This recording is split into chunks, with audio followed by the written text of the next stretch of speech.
Hello mga idol, good afternoon. Ayan. Kami po ay nagtatrabaho dito sa Taupo Council Building na kung saan ang ginagawa namin ay kami ang nagtatiles. Ayan, pumasok po kami ng per hour sa contractor dahil wala rin naman po kaming ginagawa. So pumasok muna kami ng per hour. At dadalawa lang po kaming tiler dito. So ngayon ay sinita ako kung bakit wala pa kaming nalilis sa third floor, sa second floor. Pero kung titingnan niyo mga idol, napakalayo ng lugar.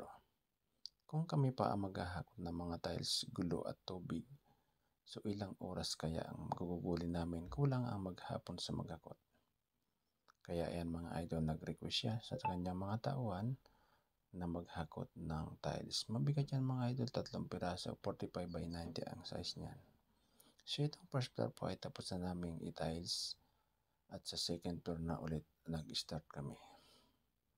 So yan, medyo mayroon hindi magandang kasagutan kahapon dahil sa ang akala ganon-ganon lang ang pagta-tiles. Parang magic ba? Sana all nga minamagic. So ganun pa man tuloy pa rin tayo. Tuloy pa rin tayo. Dahil meron naman naghahakot ng mga glue at tiles. So yan mga idol ang tinatiles namin. Lahat yan. So ini-expect nila matatapos ng 3 days. No, hindi kami ganon. Hindi kami si Superman na black magic. Na napakabilis magtrabaho. Ayusin ang trabaho ng mga idol.